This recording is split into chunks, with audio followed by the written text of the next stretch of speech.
Three-time champ Matt Chatham is here to talk Patriots and Chargers. And Matt, we've seen some sharp money last couple of hours on the Patriots. This number was Chargers -6. Now it's Chargers -5. So the wise guys think the Pats could keep it close. Are they onto something? I think they could, but could isn't the kind of word that I like to gamble on.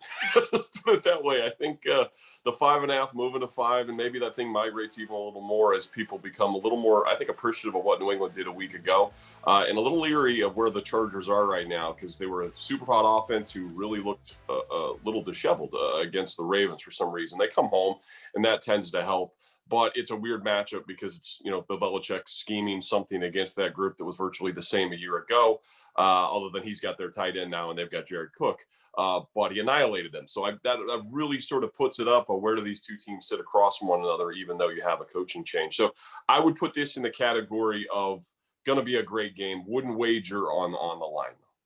The total, 49.5, depending on where you shop.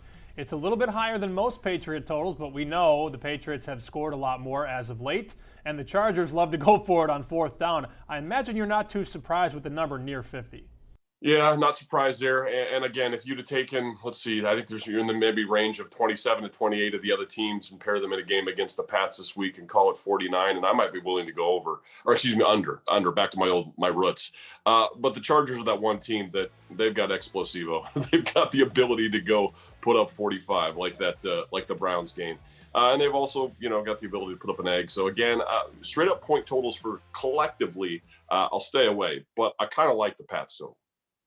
I'm not going to let you pass 3 times in a row because we'll never let you back. That's the point of this segment. Give me picks, bald man. Patriot total, 21.5 on the team total. Can they get over 21.5?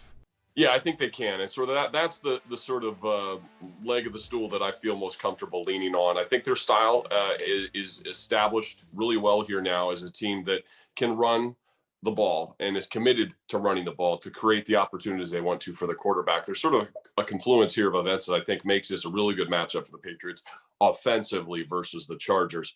And part of that is it's quirky that Jonnu Smith, it really actually had a nice first quarter a week ago, but then he gets banged up and is in that list of people that's a little uncertain for this week.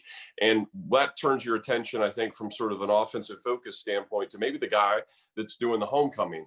But the team that's across from him knows as much. And why do I go that route? Because when a defense becomes tight end focused, if there's an extra attempt to keep Hunter Henry from blowing up and putting up 100 on them or a couple red zone scores or something like that, I think that tends to serve the running game better. And I think the Patriots are built to really start controlling games on the ground.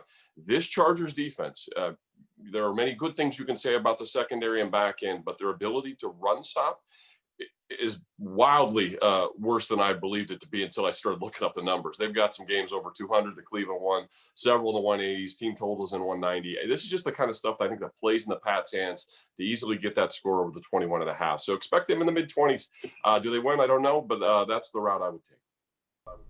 Raise the roof, over 21.5. Thanks, Matt. My pleasure.